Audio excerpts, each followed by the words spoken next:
Hello everyone, welcome to Momma Jo's Kitchen. How's everybody doing on this fabulous and beautiful day that the Lord has made?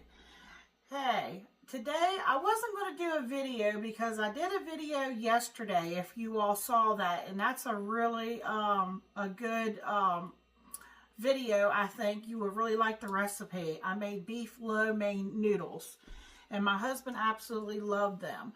And I've been trying to, because I was doing videos every day, but then, my husband, he, some of you may know, kind of picked up a little bit of weight. So then I thought, well, I'm going to have to do something. I'm going to have to cut back on videos to every other day. So I started doing videos every other day, but I'm telling you, I could put them out every single day. Well, I wasn't going to do one today, but today is my husband and I, it's our 32nd anniversary. So I thought that I would cook something special. And this is going to be, it's a very, very expensive meal. So it's something that he's probably only going to get one time ever from me. So if you're wondering what I have here in this iron skillet, I'm trying to get it really hot. I have about 1/4 of a cup of bacon grease. Now, I probably don't need that much, but I have it on hand, so I'm going to use it for today. And let me show you the very, very expensive piece of meat I have over here.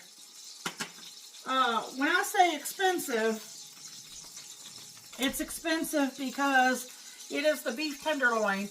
It's essentially what they make the filet mignon from. And I actually had to go to a butcher shop to get, it's really, really hot here. It's really, really bubbling here. To get this. And it's a little over a pound, but it's about a pound. $33.89. So here it is. It's been setting, I've very liberally salted it with salt and pepper, and it's been hanging out. And what I'm going to do is I'm going to sear it on all sides. So let me get that in there because it's hot. It's ready.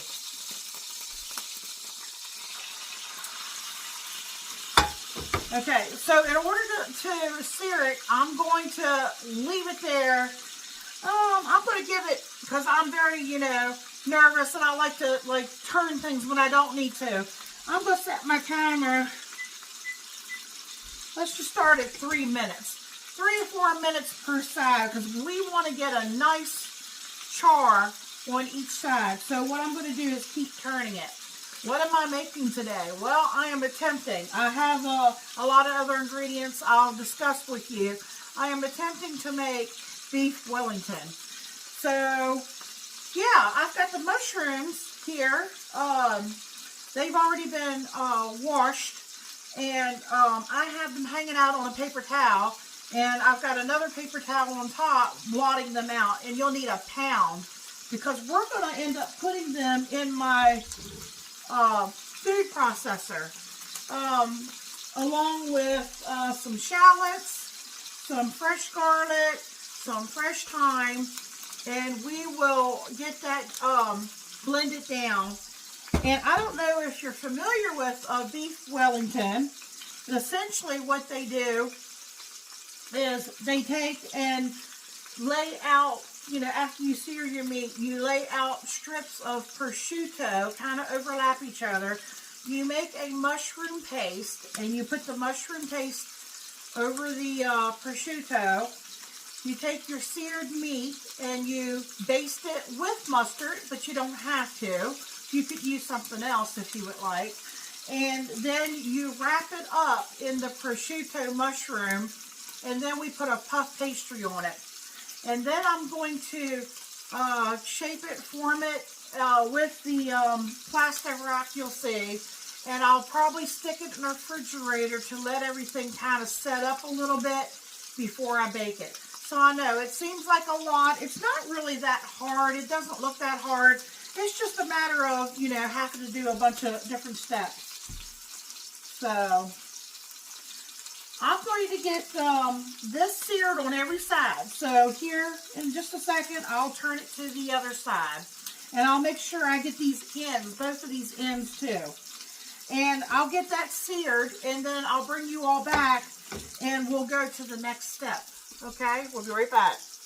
Okay, folks, I am smoking it up in here, but I wanted you all to get a closer look. See how nice I've got it seared over there, and I've got it up on this one end. I think I seared this back end, say, back here, and I'm getting ready to flip it on this end over here. Just get a nice, nice brown coating on all sides. Okay, folks, that's a little smoky in here. That's to be expected. And I hadn't uncovered my vent from back in the winter. So we just uncovered it, and I just turned the vent on, but it's very, very noisy. I wanted you to see how well it is seared, and it's seared on the bottom and on all the edges. Now, I'm just going to let this hang out while I get the other stuff going.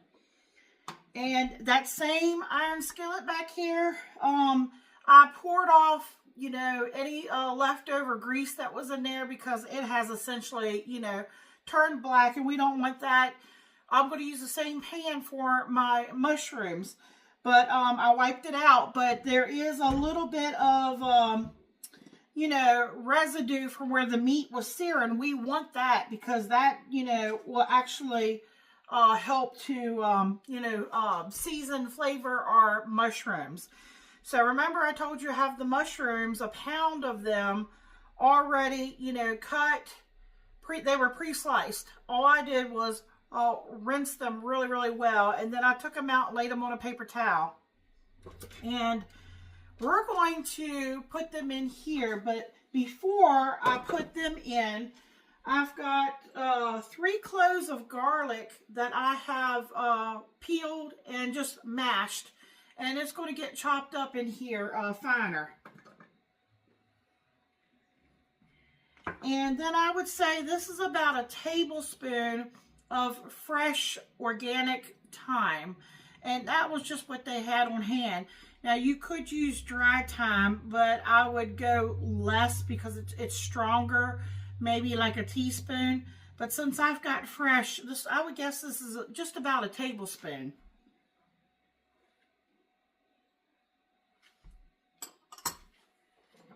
And then I have one, I guess this was what would be considered a medium to large shallot that I have peeled, and I just quartered it, and that's going in here.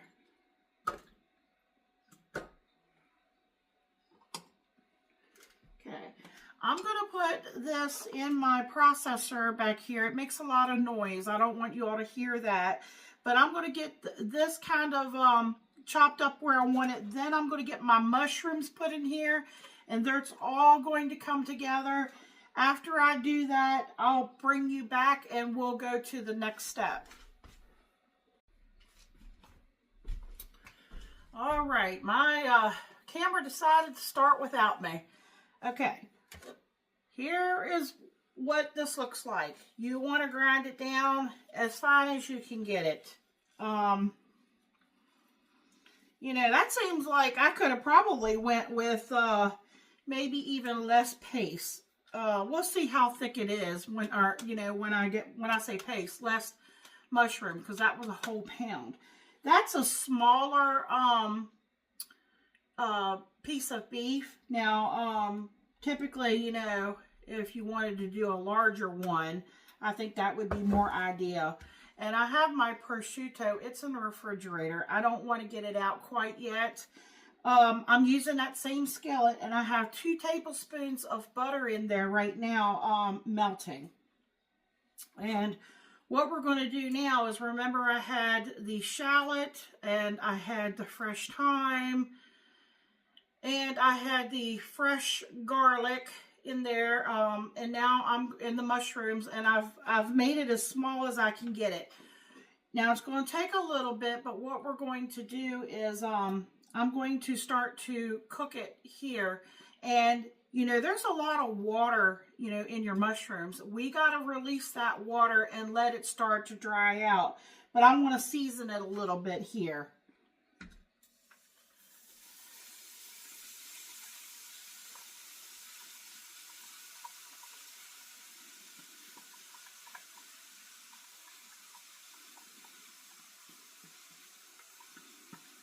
Probably should have gotten my bigger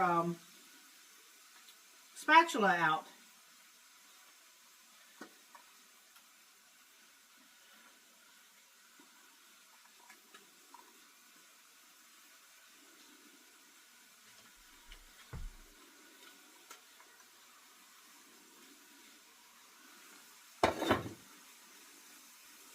Okay.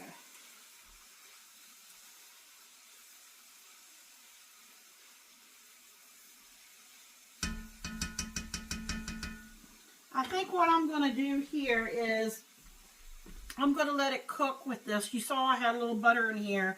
This is Marcella cooking wine. I'm going to put this in here to help, you know, to add flavor. And if you don't want to use that, you do not have to use that.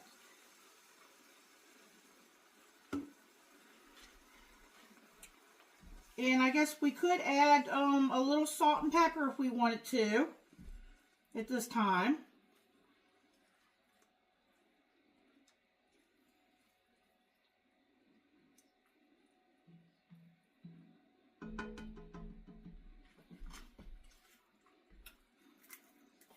I'm just kind of just estimating. I'm not really, you know, putting a certain amount or anything in.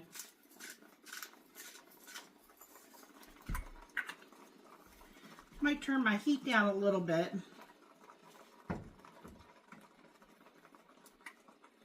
Put a little pepper in there if you want to season it with a little pepper.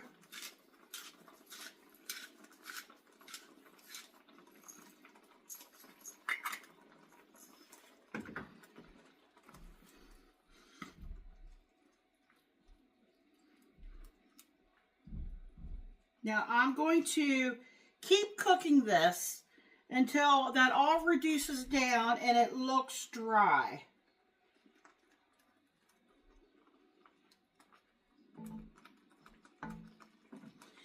And let's see, we'll talk about some other stuff. You're going to need an egg that's been beaten with just a smidgen of water in there, and that's for our pastry.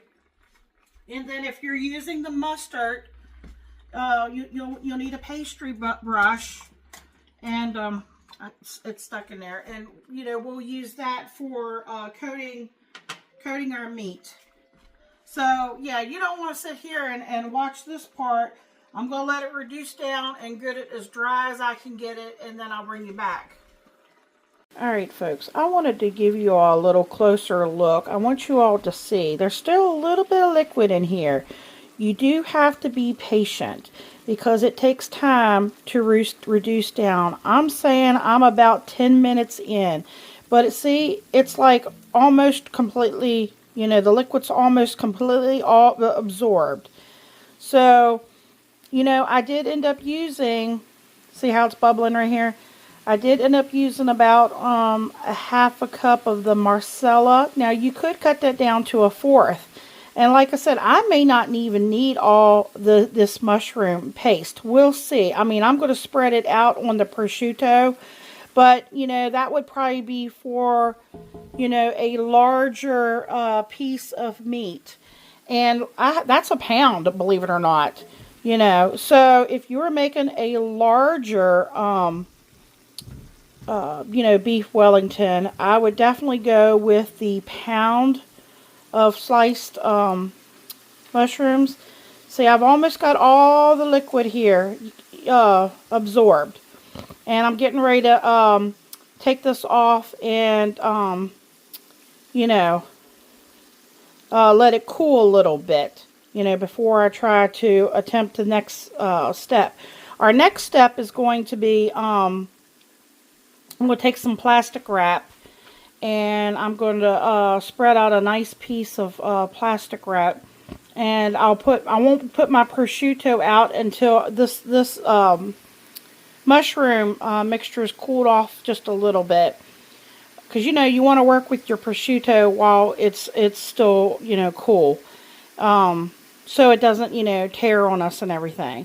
I'll bring you back for that. So I just wanted to show you, you do have to have a little patience at this stage, and I think I'm just about done here. If you'd seen how much liquid there was in the beginning, you would have thought it wouldn't have cooked off, but it does. And I did taste it, and you know, to make sure it had enough salt and pepper. Okay, I'll bring you back. Okay, here we are. I took the mushroom that I cooked down, the paste. As you can see, no liquid. It's just it's very workable, smooth stage. Well, there might be a slight little bit in there. So what I could do is, just to be on the safe side, I'm going to take my strainer and I'll just let it hang out there. There's not much, if any, at all. But see, it's still hot. Okay, I'm just going to let it sit there and hang out. My burner is still pretty warm here, but I want you all to be able to see what I'm doing here.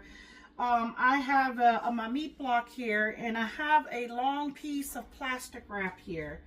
And then here is the beef. And what we're going to do now is we're going to take that mustard right here, and I'm going to put mustard all over to cover this this piece of meat.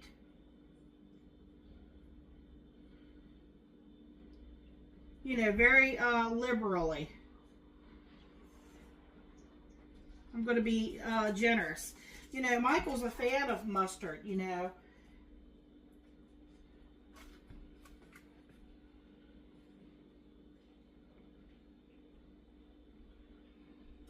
Just take my tongs and just turn it over here and get this side.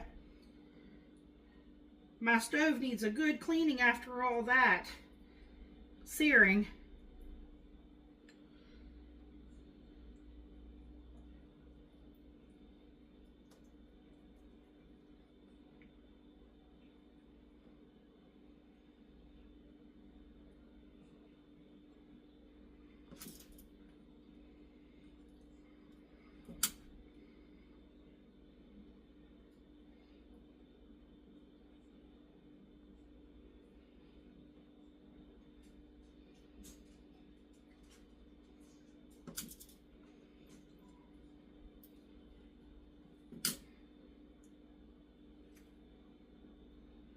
I feel like I'm painting over here. Okay, I think I got all the sides. Let me make sure. Yeah.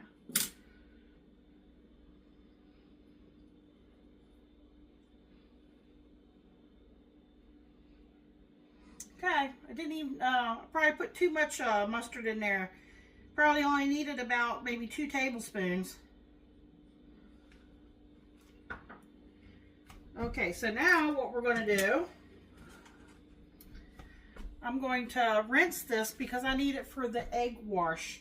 And then I'm going to get my prosciutto out, and I'm going to get my prosciutto laid out, and we're going to get that mushroom paste put on there. We're going to get our meat placed on top of that. We'll wrap it, and then we will get our puff pastry out. So let me get this cleaned, and let me get my prosciutto out, and I'll bring you back. All right, folks. Tried to clean my area up here, and I put more plastic wrap on here. I've got my refrigerated puff pastry because you don't have to wait for it to thaw. That's what I like about the refrigerated puff pastry. Now, my understanding is we don't want too much puff pastry, because if we overdo it on the pastry part, it may not bake the way, you know, it may not get thoroughly baked through. So I've got my 1 egg here beaten with just a little bit of water. Here is my pastry brush, and let me get the prosciutto that I had stuck in the refrigerator, and we'll get it placed on here and figure out if I need to cut any of that or not.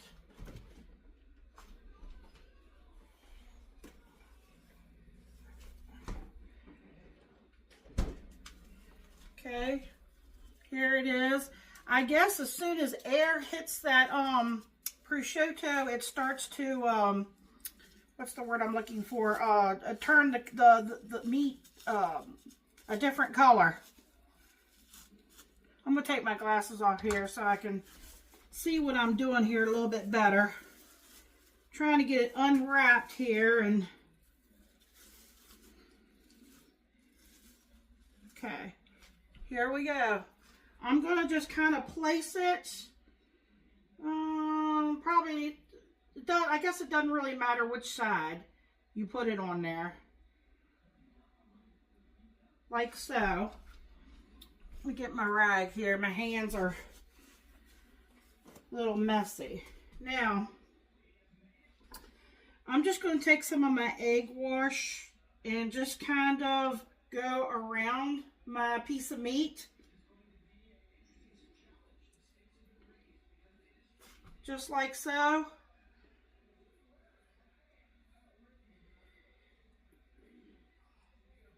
Because I'm not sure how much of it I'm going to cut off, so I'm just kind of spreading it out to the edge here a little bit.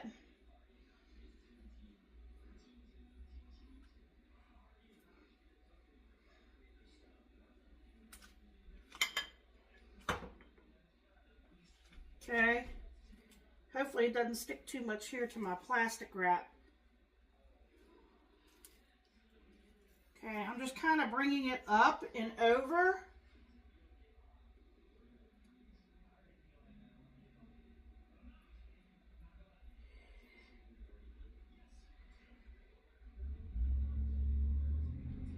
And I'm kind of rolling mine.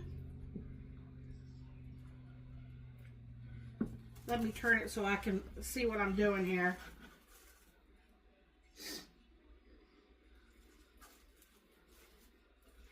I do have some extra here. I think I will take some of that off. Oh my.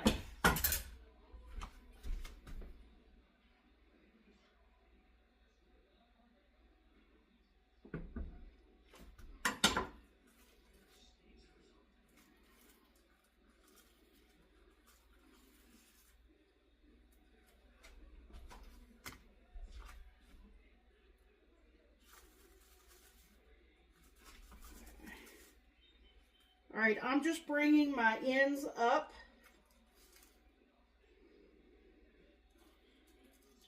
And I'm kind of tucking it down, almost like I'm folding a gift wrap.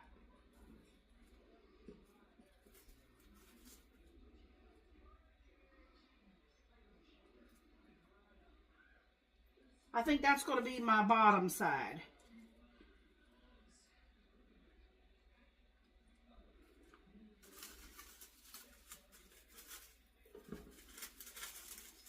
Now, you know, I think I wanted my my dough turned the other way. I don't know if I can get that turned around where it's not sticking too much to me. Here, like this. Okay. Yeah, I should have did my wrap the other way. I'll show you what I'm doing. I'm going to take this piece that I had it on there.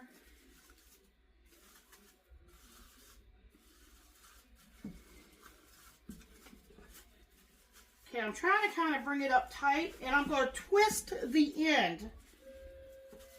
Let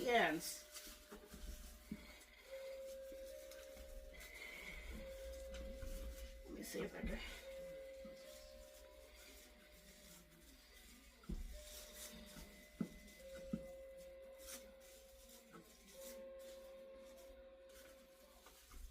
See if I can do that on this other one.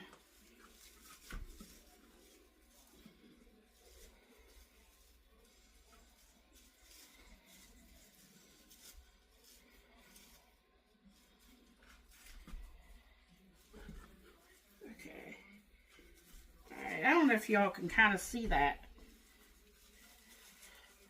What I did, I twisted each end. Now, I'm going to stick this in the fridge. Hold on. I'll come back and talk to you.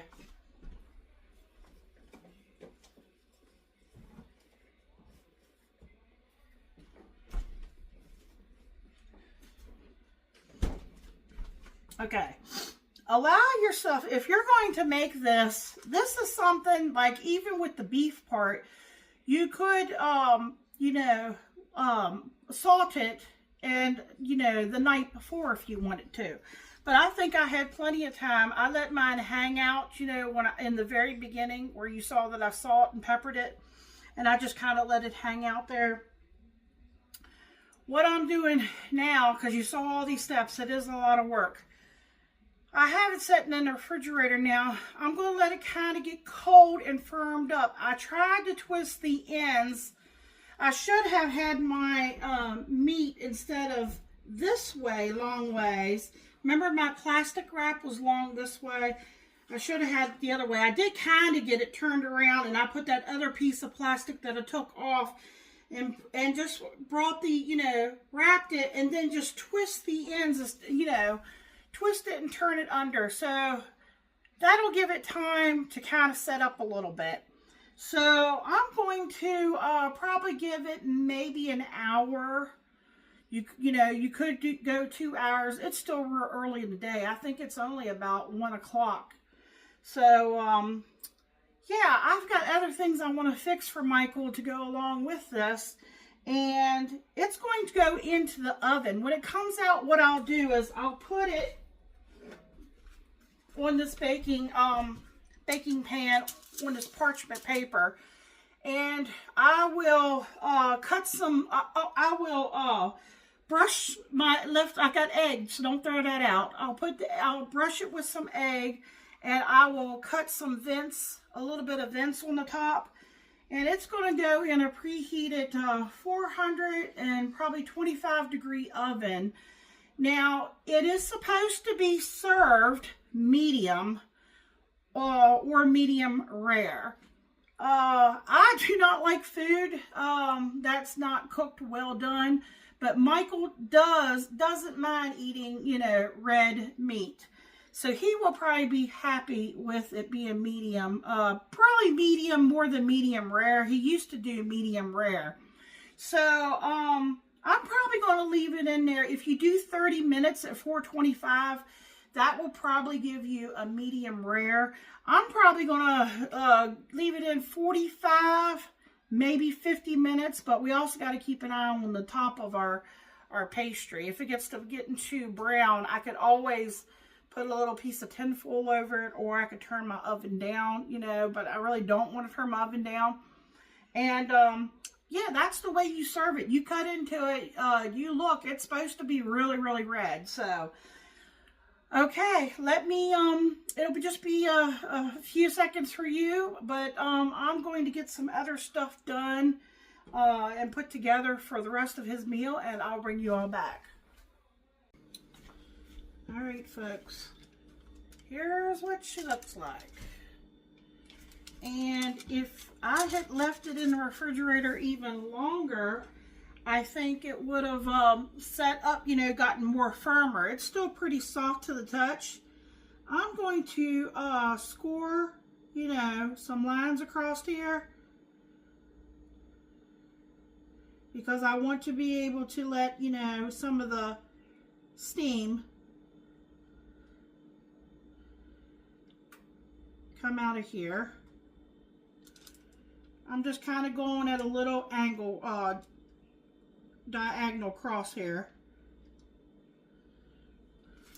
Okay, make sure that they're vented through really well. Just like that on top. My oven's already preheated to 425 degrees. I'm taking this egg wash over it. I'm sorry you all can't see me. Try to be a little more mindful here. .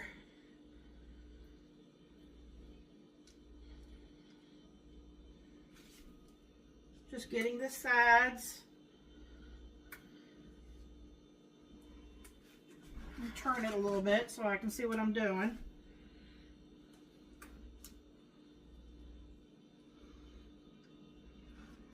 That egg washer is going to help it to, you know, brown real nicely.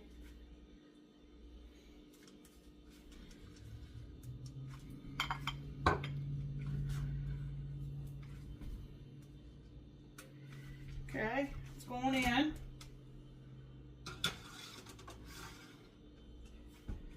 All right, I'm going to set my timer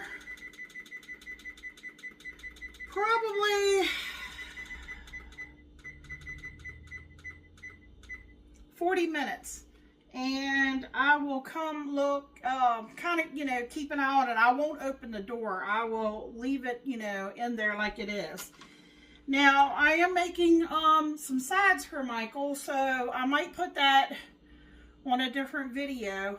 One of them I won't need to show you. I know it's not something that, you know, typically most people would serve with a beef Wellington, but Michael loves tater tots. So it's our anniversary. He can have whatever he wants. So I'm making him tater tots. And I'm going to make him, let's see if I say it right, corn makeshu. And that is a Native American Cajun French dish. And basically we are kind of like frying fresh corn. So I had 4 ears of corn, and I'm going to probably do that in a video. And I got some things to go with that. So I don't know if that'll get uploaded today or not. But I will bring you back to show you once this, when it comes out of the oven, I'm going to let it rest for 10 or 15 minutes before I try cutting into it. So keep your fingers crossed. I'm hoping that it's going to turn out good. And even if it doesn't, Michael, I'm sure will still love it and demolish it because I know him and I know what he likes. For any of you that might be,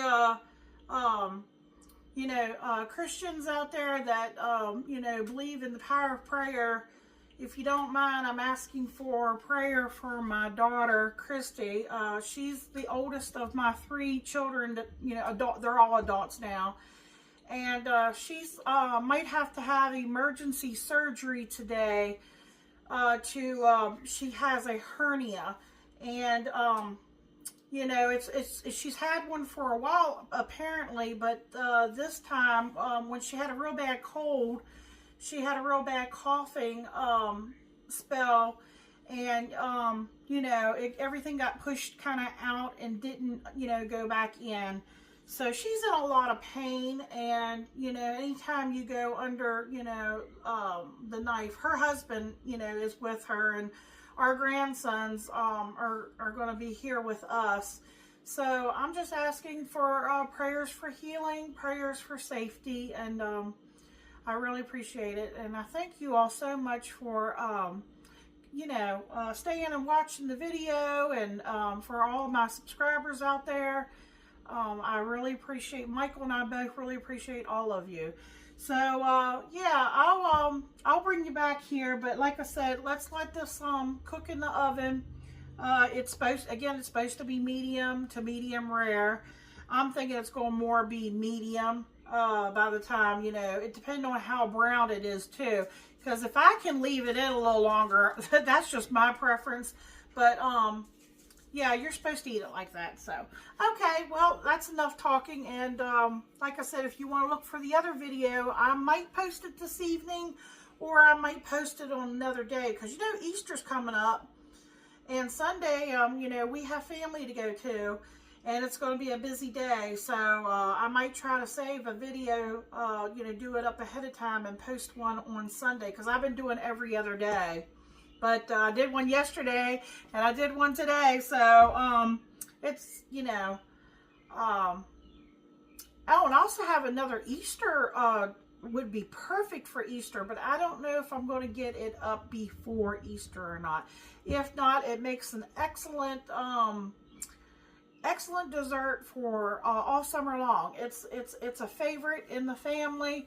Michael won't give you a taste test on that because it's not his favorite, but you know, I have 2 daughter-in-laws that really like it, and so maybe one of them can give y'all a taste test.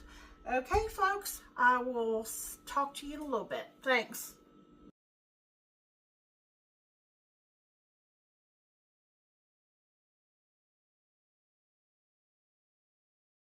How you doing, YouTube? Welcome to Momma Jo's Kitchen. And today I'm taste testing the beef Wellington, which is my wife's way of feeding me for our 32nd wedding anniversary. I'm looking forward to this. The smell is amazing. Oh, hold on, I ain't gonna work that way. The smell is absolutely awesome.